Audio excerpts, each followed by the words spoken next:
자, 오늘 감람산에서 예수님께서 그 공생의 마지막 주간 화요일에 오후에 하신 말씀이에요. 오후에 하신 말씀인데 이것을 이제 마지막으로 제자들에게 하신 말씀을 정리해서 생각해 보도록 하겠습니다. 그동안 예수님께서 대환란이든지 또는 재림의 징조에 대해서 이러이러할 것이다 라고 말씀을 해주셨었고 우리 그동안 살펴왔었습니다. 그리고 거기에 이어서 오늘 말씀을 하셨는데, 사실 오늘 말씀의 요지는 우리가 본문을 읽어서 아시겠습니다만은 깨어서 준비하라 라는 것을 강조하신 겁니다. 그만큼 예수께서 언제 오실는지 알지 못하기 때문에, 그 날과 시는 알지 못하기 때문에 깨어 있어야 될 것을 강조하신 거죠. 그래서 오늘 말씀은 우리가 이 긴 본문을 일일이 다 자세하게 해석을 하기는 좀 그렇고요. 시간 관계상 오늘과 다음 주에 이어서 말씀을 그 내용과 그 의미들을 중심으로 살펴보도록 그렇게 하겠습니다. 자, 오늘 먼저 그러면 재림을 준비하는 자세, 여러분 정말 그러면 종말론 그러면 무슨 생각이 납니까? 종말론 어떤 생각이 들어요? 벌써 이제 웅장한 어떤 그 분위기가 연상이 되고 좀 무시무시한 이런 그런 것들이 막 생각이 나죠. 그래서 두려워하고 무서워하고 그래서 나타나는 현상들을 하나하나 다 따져가면서 이런 것이 무슨 징조가 아니냐, 무슨 현상 아니냐 이렇게들 생각들을 많이 하기가 쉽거든요. 실제로 그렇게 해왔고요. 그런데 전부 다 어떻게 됐습니까? 아니었구나 라는 것으로 다 정리가 되고 지나가 버렸습니다. 자, 예수를 믿는 신자들이 가지고 있는 관심사가 예수님의 재림에 관한 것이라고 한다면, 그러면 그 재림을 준비하라고 말씀하셨는데, 깨어 있으라고 말씀하셨는데 우리가 어떻게 재림을 준비되는가라는 것입니다. 그래서 그 날의 특징에 대해서 예수께서 말씀하신 것이, 첫 번째로는 주님께서 오시는 그 날과 때는 안다 모른다, 아무도 모른다는 거예요. 그래서 오늘 36절 말씀 보시면은 그날과 그때는 아무도 모르나니 하늘의 천사들도 아들도 모르고 누구만 아신다고 그래요. 아버지만 아신다. 이게 무슨 말씀입니까? 예수님은 하나님이에요? 하나님 아니에요? 예수님은 하나님이시죠? 근데 하나님이신 예수님 모르실까요? 예수님도 모른다는 데 초점이 있는 게 아니고, 그 날, 즉 예수께서 다시 재림하실 그 날에 관한 것은 누구의 권위와 주권하에 있다는 겁니까? 성부 하나님의 주권하에, 그 권위하에서 될 일이라는 것을 강조하신 겁니다. 그러니까 아무도 모른다는 걸 강조하는 거죠. 아버지만 아신다라고 하신 겁니다. 자, 그러면 우리 예수를 믿는 신자들은 뭘 어떻게 해야 되느냐? 예수께서 언제 오실 것인가? 라는 것에 대해서 아주 지대한 관심을 가지고 이리저리 살펴보면서 그 날에 대해서 몰입하고 살아가야 되느냐라는 겁니다. 어떤가요? 그건 아주 잘못하는 겁니다. 그 날이 언제 될 것인가, 언제 올 것인가에 몰두하면서 사는 게 아니고 다른 데 몰두하면서 살아야 됩니다. 다른 데가 뭐죠? 자기에게 맡겨주신 삶에, 일상에 충실하면서 사는 겁니다. 아시겠습니까? 다시 말하면 우린 하나님의 백성들이고 예수 믿는 신자들입니다. 그러니까 하나님의 말씀을 잘 이해하고 그 뜻을 따라서 자기의 생활을, 일상을 그렇게 지혜롭게 성실하게 살아가야 된다는 겁니다. 그것이 뭐냐? 재림을 준비하는 자세입니다. 그러니까 이상하게 뭐 깊은 산속에 들어가서 뭐 공동체를 이루고 뭐 흰옷 입고 준비하고 이런 식으로 하는 게 아니라 그 말이에요. 우리 예전에 그런 경험들이 있죠. 우리 한국교회에 특별히 그런 일들이 참 많이 있었습니다. 뭐 이렇게 재림주가 그렇게 많은지, 네? 이상하게 성경을 해석해가지고 예수님은 언제 오실 것이다, 시간 계산하고 날짜 계산하고 상징적인 것들을 갖다가 문자적으로 해석을 해서 적용을 하기를 좋아하고 말이에요. 혹세무민이라고 합니다. 많은 사람들을 그렇게 미혹을 해서 이상한 길로 끌어가는 사람들이 많이 있었어요. 이장님 씨가 대표적으로 그런 사람 중에 한 사람이죠. 재림신앙은 그런 거 아닙니다. 그런 게 아니고 어떻게 여러분의 가정생활 잘 하시고 직장 생활 잘하시고 장사하신 분들은 장사 잘하시면 돼요. 무엇으로요? 학생들은 공부 잘하면 돼요. 열심히. 뭐 잘한다는 그 표현이 아니고 열심히, 성실하게. 하나님의 사람으로 그렇게 하시는 겁니다. 그것이 중요한 태도입니다. 자, 두 번째는 뭐냐면, 주께서 재림하실 그때에는 어느 때와 같으냐? 노아의 때와 같을 것이다 라고 말씀하셨어요. 자, 마태복음 24장 37절 39절입니다. 노아의 때와 같이 인자 임함도 그러하리라. 홍수 전에 노아가 방주에 들어가던 날까지 사람들이 먹고 마시고 장가들고 시집가고 있으면서 멸하기까지 깨닫지 못하였으니 인자 임함도 이와 같으리라. 자, 노아의 때와 같이 인자 임함도 그러할 것이다. 근데 그 특징을 뭐라고 얘기합니까? 먹고 마시고 장가들고 시집가고. 먹고 마시고 장가가고 시집가고 이렇게 하는 게 나쁜 겁니까? 어떤 겁니까? 사람이 헤아려서요, 전도서를 보면은 사람이 헤아려서 이렇게 수고하고 먹고 마시는 것보다 더 나은 게 없다라고 이 솔로몬 얘기하거든요. 자, 먹고 마시는 것, 장가가고 시집가고 하는 것은 하나님께서 사람에게 주신 분복인 줄로 믿습니다. 그 기본적으로 사람이 살아가는 생활이에요. 기본적으로 누릴 수 있는 복들이다 그 말입니다. 자, 그런데 문제는 뭐냐면 그게 전부인 것처럼 생각하고 살아가는데 문제가 있습니다.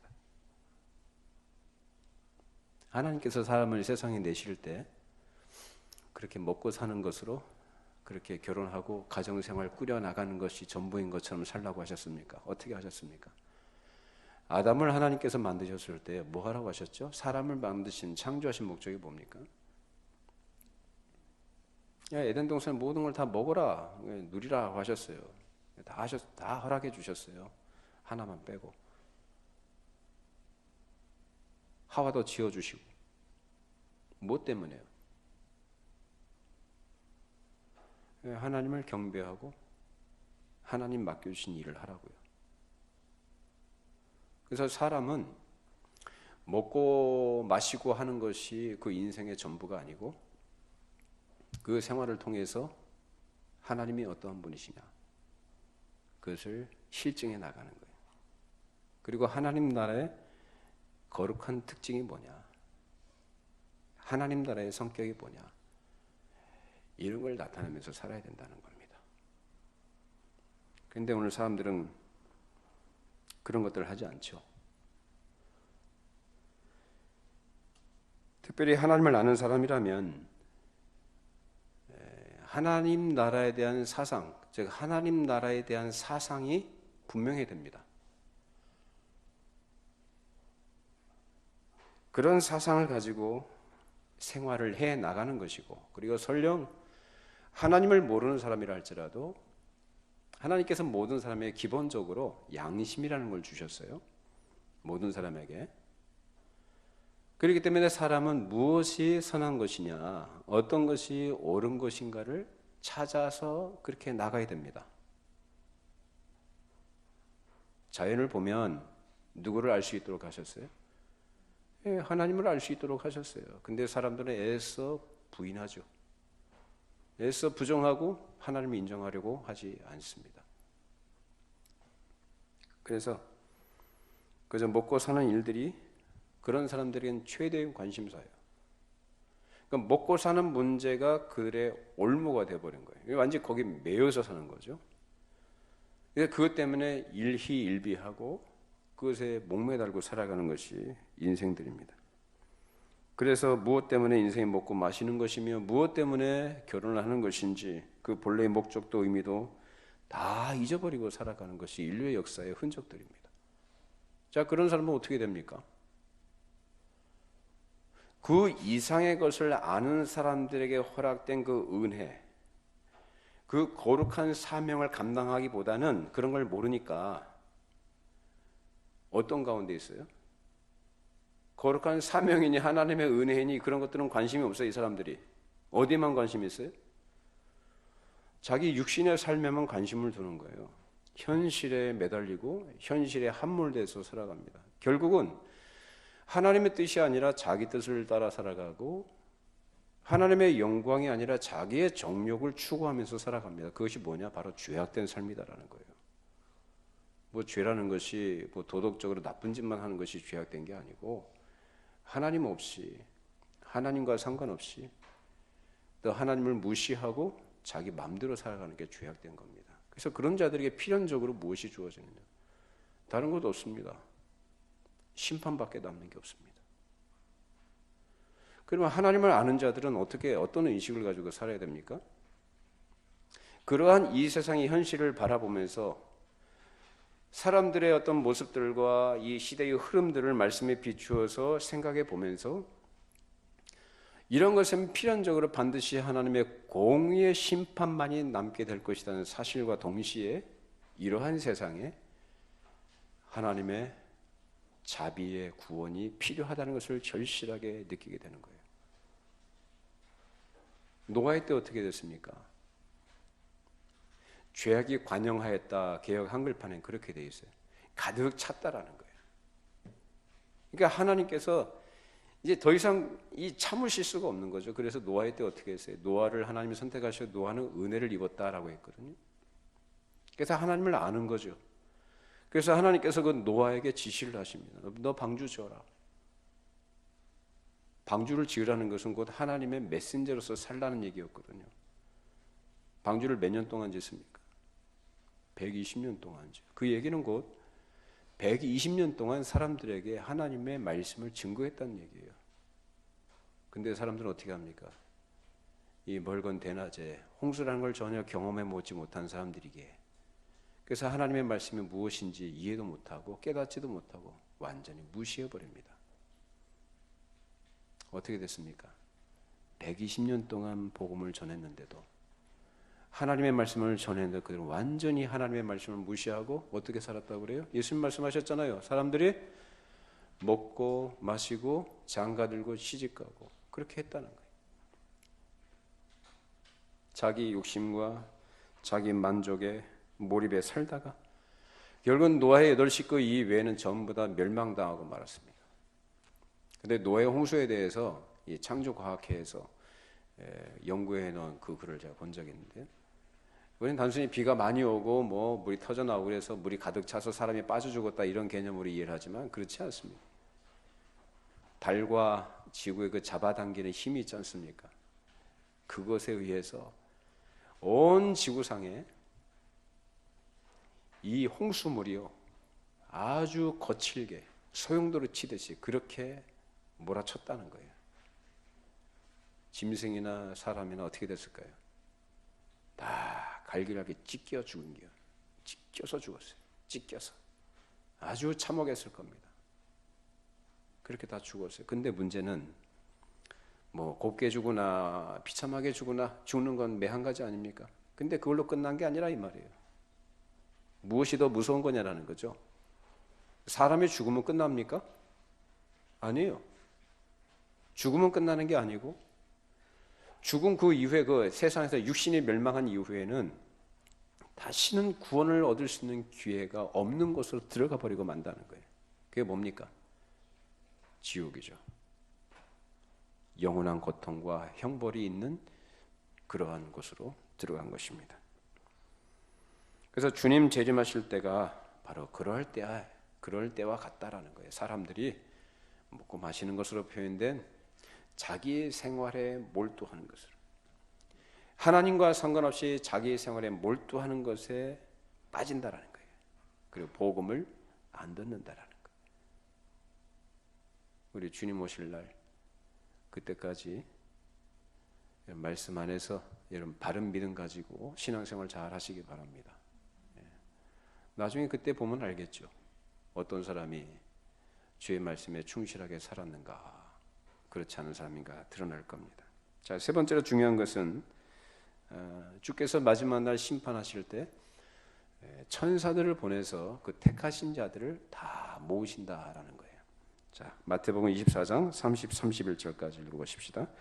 그때 인자의 징조가 하늘에서 보이겠고 그때 땅의 모든 족속들이 통곡하며 그들이 인자가 구름을 타고 능력과 큰 영광으로 오는 것을 보리라. 그가 큰 나팔 소리와 함께 천사들을 보내리니 그들이 그의 택하신 자들을 하늘 이 끝에서 저 끝까지 사방에서 모으리라.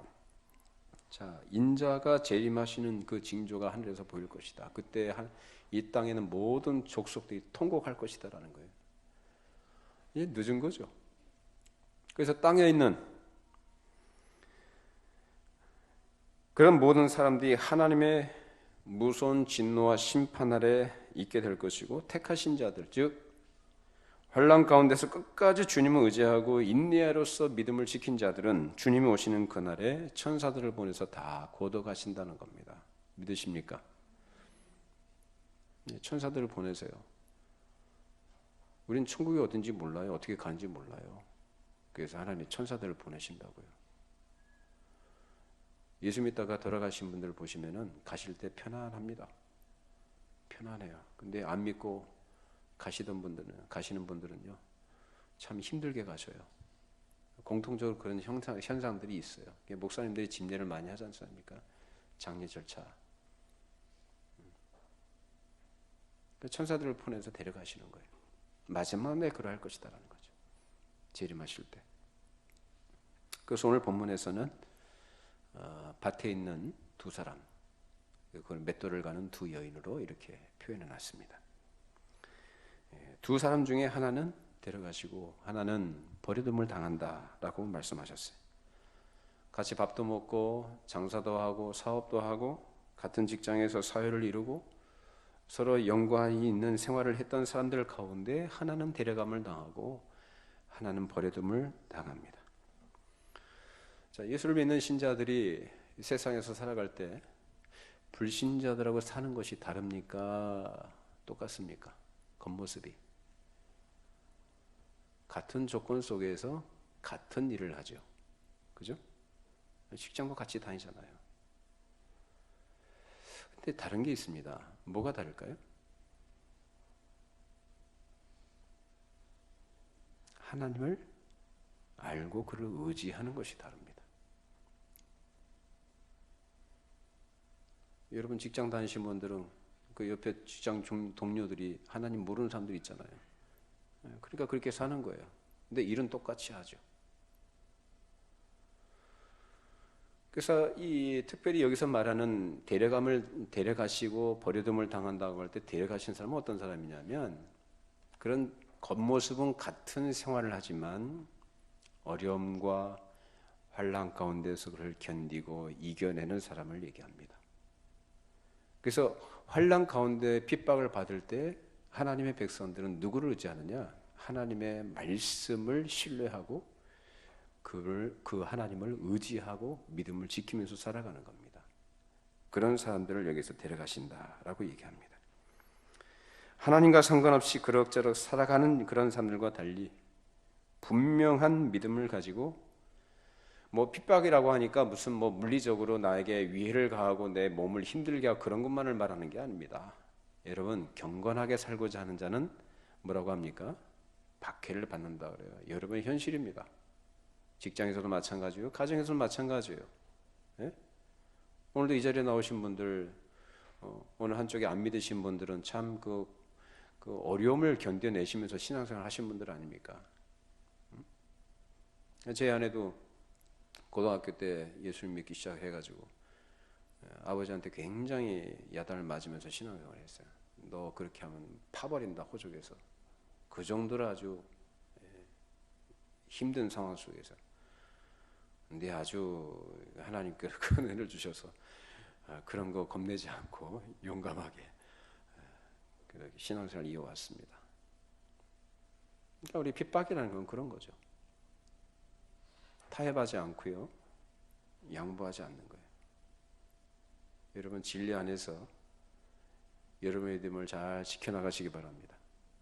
타협하지 마세요. 타협할 게 따로 있지. 목숨과 같은 것을 어떻게 타협을 합니까? 생명보다 더 귀한 것인데 어떻게 타협을 합니까? 할 수 없는 거예요. 내 남편보다 더 귀한 거고, 내 아내보다 귀하고, 내 자식보다 귀한 거예요. 세상의 금은보다 귀한 거예요. 그게 바로 우리 안에 주어진 믿음이고, 그 진리 안에서 우리를 낳으신 하나님의 생명인 줄로 믿습니다. 그거 지켜나가는 거죠.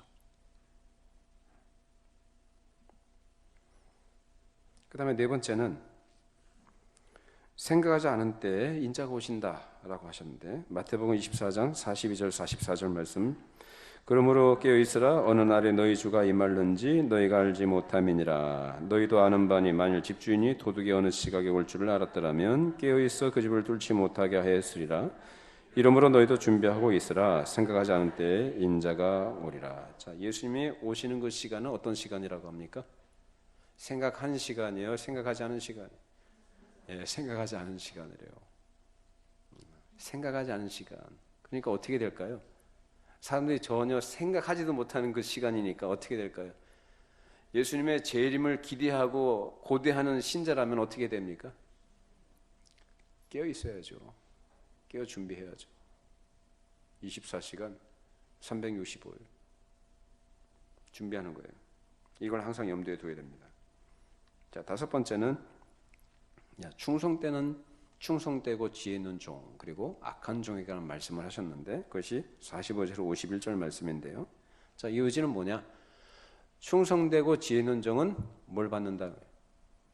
칭찬과 인정하심을 받게 될 것이고, 악한 종은 아주 무서운 벌을 받게 될 것이다 라는 겁니다. 자, 이렇게 대략 정리해 두고요. 그러면 오늘 예수님의 재림에 대해서 우리에게 주시는 이 중요한 교훈은 뭐냐? 정당하게 예비하고 끼어 있어야 한다라는 것을 강조하신 겁니다. 우리 예수님 믿는 신자들인데요. 자, 예수님께서 지금 말씀하셨는데, 그러면 이것을 우리에게 주신 말씀으로 받아야 되겠죠. 자, 여러분들 그러면은 깨어 계십니까? 깨어 있는 분들입니까? 아니면 준비하고 있습니까? 그냥 하루하루 살아가면서 또 주일이 왔으니까 교회 와서 예배하고, 그렇게 그냥 아무 생각 없이 재림과는 전혀 상관없는 것처럼 그렇게 생활하고 계시진 않느냐라는 겁니다. 사실 많은 사람들이 그렇게 생활합니다.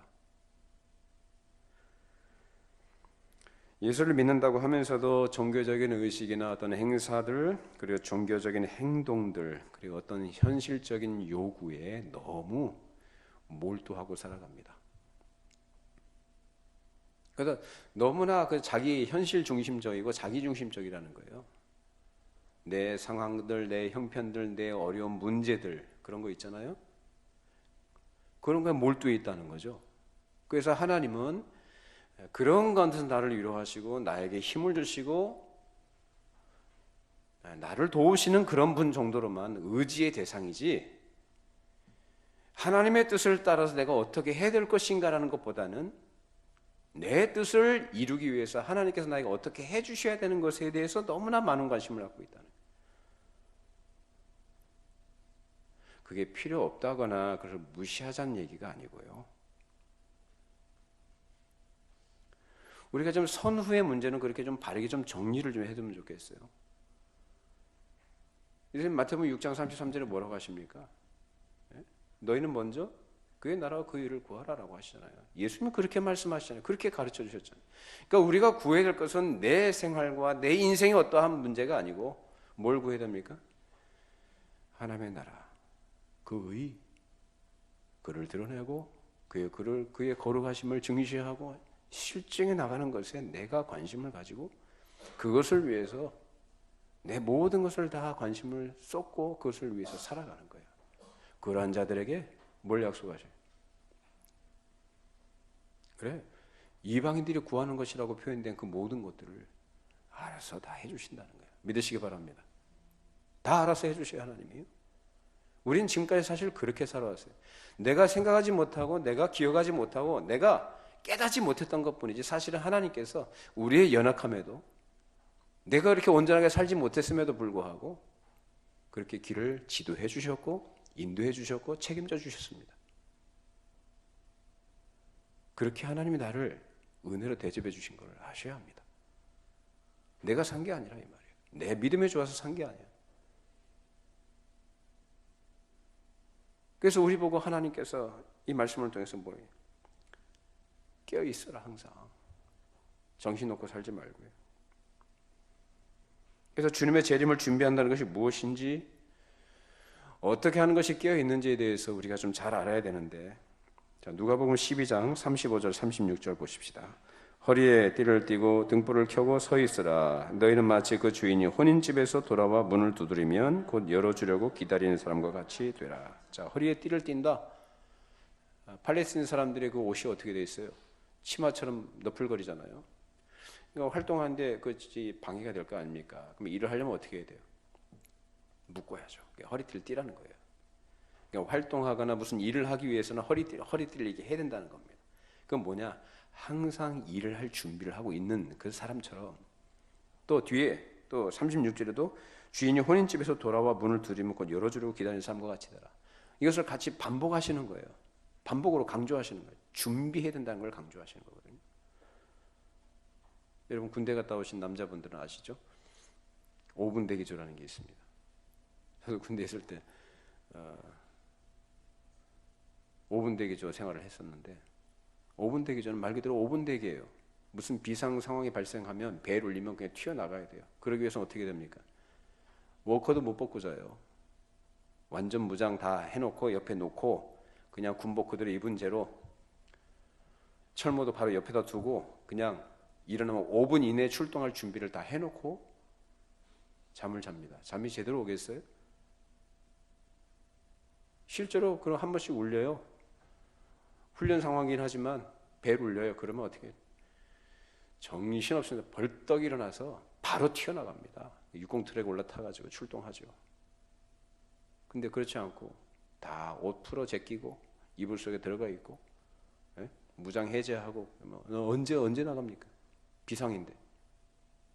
갑자기 비상 상황이 발생할 때 튀어나갈 수가 있어요? 못 나가는 거예요. 사실은 예수님이 우리에게 그 말씀하신 거죠. 너희들은 5분 대기조처럼 늘 그렇게 깨어있으라는 얘기입니다. 무장하고요. 그럼 못 사느냐? 아니요. 그래서 먹을 거 다 먹고 살아요. 긴장을 풀지 말라는 겁니다. 이것이 바로 주님을 기다리는 방식입니다. 그렇지 않고 마음 풀어 제끼고 술 마시고 방탕한 종. 그래서 오늘 말씀 끝부분에 그게 나오지 않습니까? 그 종은 어떤 종이라고 그래요? 악한 종이다. 여러분 중에 한 분도 그런 악한 종으로 평가받지 않기를 바랍니다. 방탕하면 안 됩니다. 사람들이 왜 술을 왜 마십니까? 술 왜 마시죠? 여기서 지금 술 마시는 걸 술 취하는 술 친구들 서로 먹고 마시게 되는 이걸 뭘로 얘기하냐면은 뭐 알코올도 알코올이지만은 그 뭘 의미합니까? 술 마신다는 거예요. 긴장하고 또 어떤 일을 할 준비를 하고 있는 술 마십니까?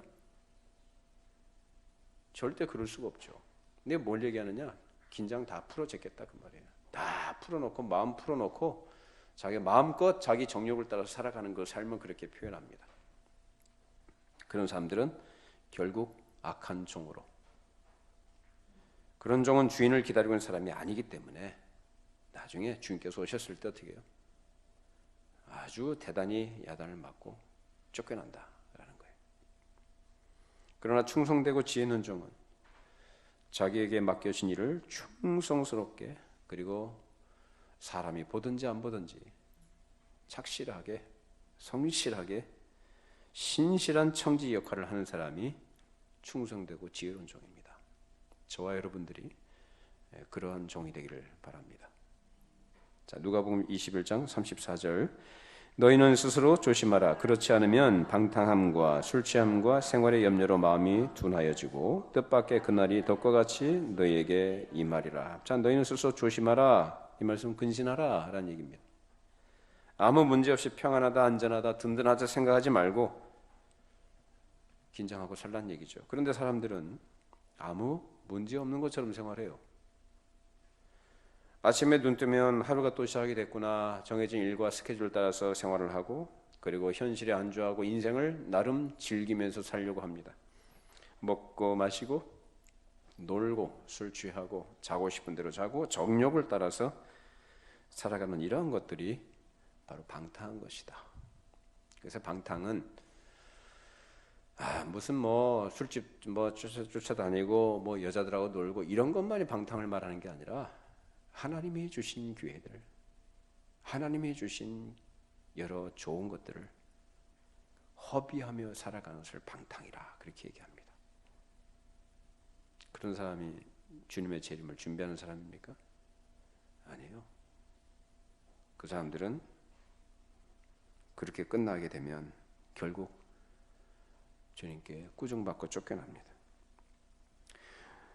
또 34절 끝에 보면은 생활의 염려라는 것이 나와요. 이제 생활의 염려로 마음이 어떻게 된다고요? 둔해진다라고 했습니다. 자, 인생살이가 여러분 쉽습니까? 힘듭니까? 아이고, 얼마나 힘드세요? 네? 힘들죠. 겉으로는 다 문제 없어 보이시는데 속으로는 다 응어리들이 다 있으시고 늘 걱정하고 염려하는 것들이 머리를 둘러싸고 있죠. 문제 하나 해결되면 또 문제 여기서 터지고, 뭐 심각한 문제가 아니더라도 문제 하나 해결하면 좀 쉴만하면 또 문제 생기고 또 일을 처리해야 되고, 산 넘어 산과 같은 우리 주변에 온갖 걱정과 염려거리들이 둘러싸고 있습니다.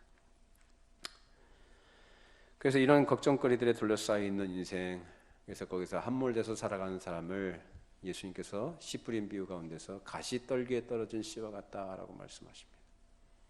가시떨기 처음에는 뿌리도 내리고 자라는 것 같아요. 그런데 어떻게 됩니까?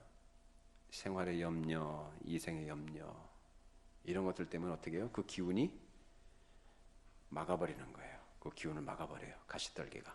열매를 맺습니까? 못 맺습니까? 못 맺어요. 단순히 열매를 못 맺는다는 게 이게 그 문제가 아니고, 이건 구원 얻는 믿음이 아니다라는 걸 말씀하신 거거든요.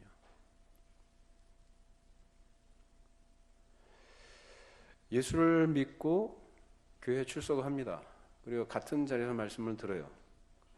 근데 어떤 사람은 그 말씀을 듣고 그 말씀이 그에게 화합이 돼요. 그래서 말씀으로 인한 열매를 맺어요. 근데 어떤 사람은 말씀을 듣기는 귀로 들어요. 귀로 듣는데 말씀은 그냥 말씀이고 자기 생활은 자기 생활인 거예요. 그러니까 말씀 따르고 생활 따르요. 그러니까 말씀과 전혀 관계없는, 상관없는 삶을 살아가는 거죠.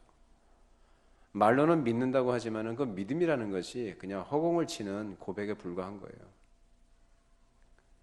그러니까 말씀 자체에 정신을 두지 않고 말씀과 괴리된 그런 삶을 살아가는 거예요. 그러니까 분리된 거죠. 이 자리에 계신 여러분들, 이 말씀을 주위에서 잘 귀담아 들어주세요. 들으시고 말씀으로 인한 열매를 맺기를 바랍니다. 네. 하나님의 말씀은 살아있는 말씀이고 능력 있는 줄로 믿습니다. 내가 마음으로 받고 그 말씀을 따라가면 그 말씀대로 됩니다. 아주 신비해요. 내가 그걸 믿지 못하고 자꾸 뭐가 더 커요? 내가 처해 있는 현실의 문제보다는 뭐가 더 커요? 아니, 하나님 말씀보다는 뭐가 더 커요? 문제가 더 큰 거예요. 문제가 더 크게 보이니까 그 문제에 짓눌리고 염려하고 걱정하며 살아갑니다. 걱정한다고 문제 해결될 것 같으면 걱정하십시오. 염려한다고 해서 여러분이 인생이 더 나아질 것이라고 생각한다면, 그게 된다면 염려하세요. 근데 성경 어디에도 그 염려하란 말이 없어요. 염려한다고 그 키를 한 자나 더 할 수 있느냐? 그것도 못하면서 어찌 염려하느냐 이 말이에요. 염려는요, 새끼를 잘 낳습니다. 번식률이 굉장히 높아요. 한 가지 염려하잖아요? 그게 꼬리에 꼬리를 물고 계속 나옵니다. 계속 나와요. 이게 사람을 완전히 폐인으로 만들어요. 염려하지 말고요, 다 하나님께 맡겨버리시기 바랍니다. 안 맡기면 어떻게 할 건데? 여러분 실력으로 어떻게 해보시겠다고요? 아니요, 그건 믿음도 아니고 뭣도 아닙니다. 우린 그렇게 살도록 되어 있지 않습니다.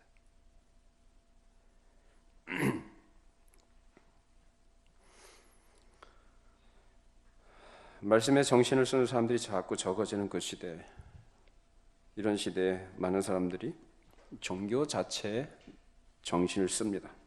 종교의 여러 가지 형식, 행사들, 사회적인 활동, 그리고 이런 것들에 주력을 하고 말씀 자체에서 멀리 떨어져 나갑니다.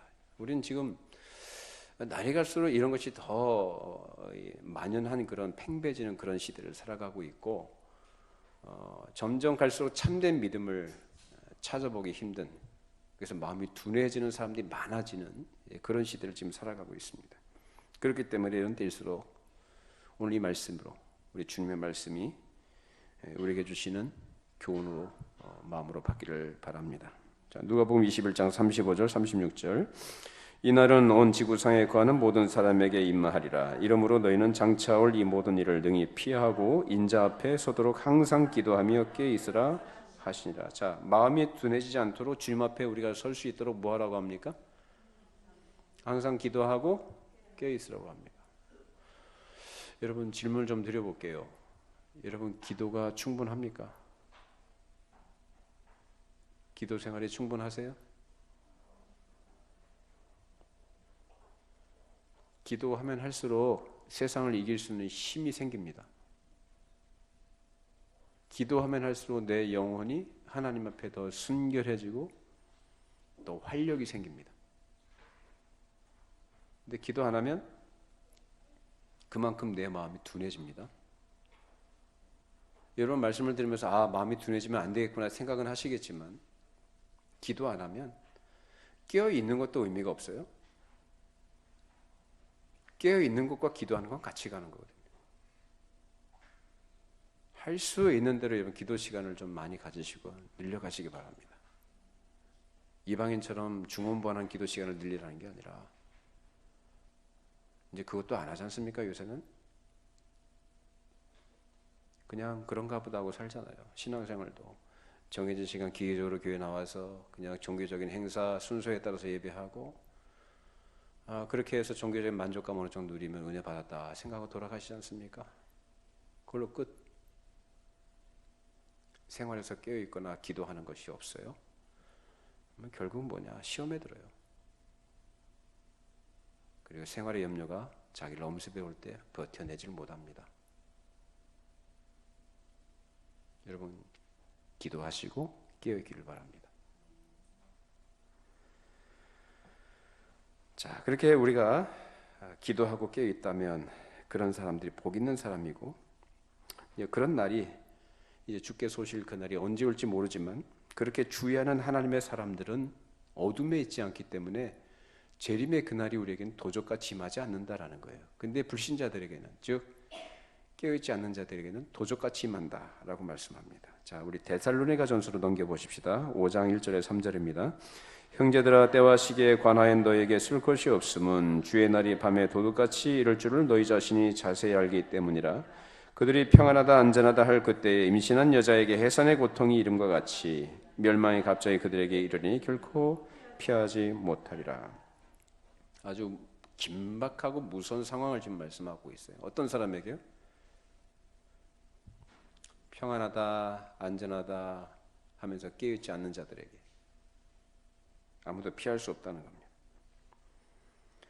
정치적으로 안정되고 경제도 괜찮고 사회적으로 평안해서 무슨 일이 발생할 조짐이나 그런 조건들이 별로 보이지 않는 때, 아주 안전하고 평안한 상황입니다. 각 나라의 핵무기도 다 폐기가 되고 적대적 관계가 청산이 되고 이제 서로 평화를 논하는 그런 시기. 아무 문제 없죠. 경제도 활황입니다. 이런 때가 없었다. 주님께서 재림하실 거에 생각을 전혀 못하는 그런 때, 임신한 여인이 해산의 진통을 느끼기 시작하는 것처럼, 갑자기 오는 것처럼 마른 하늘에 벼락이 떨어지듯이 아무도 피할 자가 없다라는 겁니다. 그러니 도적같이 온다는 거예요. 자, 그러면 우리 예수 믿는 신자들은 우리가 어떻게 해야 되냐? 무엇을 가르치시는가? 자, 우리 이어서 보십시다. 4절로 11절 말씀. 형제들아, 너희는 어둠에 있지 아니하며 그날이 도둑같이 너에게 임하지 못하리니 너희는 다 빛의 아들이요 낮의 아들이라. 우리가 밤이나 어둠에 속하지 아니하나니 그러므로 우리는 다른 일과 같이 자지 말고 오직 깨어 정신을 차릴지라. 자는 자들은 밤에 자고 취하는 자들은 밤에 취하되 우리는 낮에 속하였으니 정신을 차리고 믿음과 사랑에 호심경을 붙이고 구원의 소망의 투구를 쓰자. 하나님이 우리를 세우심은 노하심에 이르게 하심이 아니요 오직 우리 주 예수 그리스도로 말미암아 구원을 받게 하려 하심이라. 우리를 위하여 죽으사 우리로 하여금 깨어있든지 자든지 자기와 함께 살게 하려 하셨느니라. 그러므로 피차 권면하고 서로 덕을 세우기를 너희가 하는 것 같이 하라. 빛의 아들, 낮의 아들, 하나님 나라의 아름다움, 그 복되심과 거룩하심을 나타내고 증거하며 살아가는 사람들에게는 주의 날이 도적같이 임하지 않습니다. 평소에 숙제 잘하는 학생들은 선생님이 숙제 검사할 거 겁내지 않습니다. 이제 숙제를 다 했는데 선생님이 숙제 검사 안 하면은 실망스럽죠. 근데 숙제 안 하는 친구들은 어떻습니까? 선생님이 들어오는 것부터 해서 그 입에 무슨 말이 나올까 조마조마한 겁니다. 숙제를 잘 하시기 바랍니다. 평소에 잘 해두셔야 돼요. 세상 사람들처럼 무엇이 옳고 그런 것인지요 혼동을 하고 의식도 생각도 못하고 깨닫지 못하는 상태에서 아무렇게나 살지 말고 정신 바짝 차리고 근신하며 살라는 겁니다. 우리 둘러보면 참 유혹거리가 참 많습니다. 우리 긴장을 풀도록 하는 것들, 우리의 마음을 흡족하게 할 만한 것들, 우리 육신의 쾌락을 충족시켜줄 만한 것들이 너무나 많습니다. 그런데 마음을 쓰거나 휩쓸리지 말고 정신 바짝 차리고 경계하고 주의하셔야 한다는 겁니다. 그렇지 않게 되면 부지불식간에 한 발 담그면 그 다음 또 담그게 돼 있고 결국 올무에 빠지게 돼 있고요.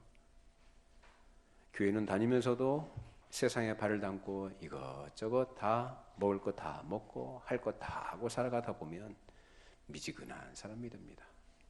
계시록의 라오디게아 교회 책망하신 말씀 아시죠? 내가 차든지 덥든지 하라. 미지근해서 내가 토해버리겠다라고 하시나요? 여러분 신앙생활은 설렁설렁 적당하게 하시는 거 아닙니다. 분명하게 하시기 바랍니다. 분명하셔야 돼요. 그리고 단호하시되 그 가운데서 우리가 다른 사람에 대해서 우리 가져야 될 태도는 친절해야 된다. 세상에 대해서는 단호하시고 사람들에 대해서는 친절하시기를 바랍니다. 그것이 우리가 가져야 될 자세예요. 자, 우리 정리하십시다. 9절로 11절 우리 다시 한번 읽어보십시다. 하나님이 우리를 세우심은 노하심에 이르게 하심이 아니요 오직 우리 주 예수 그리스도로 말미암아 구원을 받게 하심이라. 예수께서 우리를 위하여 죽으사 우리로 하여금 깨어있든지 자든지 자기와 함께 살게 하려 하셨느니라. 그러므로 피차 권면하고 서로 덕을 세우기를 너희가 하는 것 같이 하라. 구원받은 하나님의 백성, 하나님의 자녀들로 하나님의 자녀답게 살도록 하기 위해서 하나님께서 우리를 구원하셨습니다. 어디에서요? 이 땅에서 그렇게 살도록. 중요한 건 뭐냐면 내가 하나님의 은혜로 구원받은 하나님의 백성이라는 자기 의식이 분명해야 됩니다. 자기 정체성이 분명해야 되는 거예요. 그래서 자기 확신과 자기 인식이 분명한 가운데서 뭐가 나오느냐? 아, 하나님이 어떠한 분이시고 하나님이 나에게 원하신 것이 무엇인지를 알기 때문에 그 뜻을 따라서 자기 자신의 삶을 그렇게 드리면서 살아가요. 뭘 가지고 있어야 뭘 내줄 수 있죠. 마음이 부유해져야 거기서 다른 사람에 대해서도 나눠줄 수가 있는 거예요. 구원받은 사람은 어떤 사람이냐? 결국 뭐냐? 성경에 말하는 재림을 준비한다, 믿음으로 승리합시다, 믿음으로 끝까지 견딥시다. 다 좋아요. 다 좋은 말인데 여러분이 꼭 기억하셔야 될 게 뭐냐면 뭐 재림 신앙이니 종말 신앙이니 환난을 어떻게 견뎠니? 사랑입니다. 하나님에 대한 사랑이고 이웃에 대한 사랑입니다. 하나님을 사랑하는 사람만이 주님의 재림을 기대하고 그 날의 영광과 그 소망을 가지고 이 땅을 살아갈 때 하나님의 뜻을 따라 순종을 하고 그 순종하는 구체적인 내 생활 태도는 다른 이웃들에 대해서, 사람들에 대해서 자비와 친절을 베풀어 주는 것으로 나타납니다. 오늘 말씀하지 않습니까? 11절에 그러므로 피차 권면하고 서로 덕을 세우기를 너희가 하는 것 같이 하라. 어떤 사람이 그런 덕을 세우느냐? 하나님을 알고 예수 그리스도와 함께 사는 자들만이 그렇게 할 수 있습니다. 여러분 그렇게 하시겠습니까? 그렇게 하고자 하는 소원이 있으십니까? 그렇게 할 수 있는 은혜를 구하시고 이전보다 더 뜨겁게 주님 사랑하시고 주님 사랑하는 마음으로 그날을 기대하시고 깨어 정신 차리고 기도하는 사람으로서 주님과 함께하는 사람으로 다른 사람에게 친절과 자비를 베풀어 줄 수 있는 그런 재림신앙의 거룩한 우리의 삶이 되기를 바랍니다. 기도하십시다. 거룩하신 하나님, 오늘도 저희들에게 함께 말씀을 나누면서 하나님께서 우리가 원하시는 재림을 준비하는 신자의 삶이 무엇인지 깨우쳐 주신 것을 감사드립니다. 주님, 저희들의 마음에 이 말씀을 깊이 받게 해주시고 이 말씀이 우리의 삶 가운데 살아 역사하는 말씀으로 우리의 삶이 참으로 하나님이 원하시는 그런 믿음의 사람으로 주님의 재림을 기다리는 근신하여 하나님 앞에서 믿음을 지켜나가는 그런 삶이 되게 하여 주시옵소서. 하나님, 세상에 여러 가지 유혹들이 많고 시험거리가 많은 가운데 우리가 정신 차리지 않으면 부지불식간에 그런 일에 마음을 쓰고 발길을 담고 끌려가기 십상이오니 저희들을 긍휼히 여겨주셔서 언제나 주의 말씀으로 깨우치시고 성령께서 우리를 인도해 주셔서 진리를 따르고 진리 안에서 기쁨으로 주를 섬기고 주의 날을 예비하는 거룩한 신부들 그리고 교회가 되게 하여 주시옵소서. 예수님의 이름으로 기도합니다. 아멘.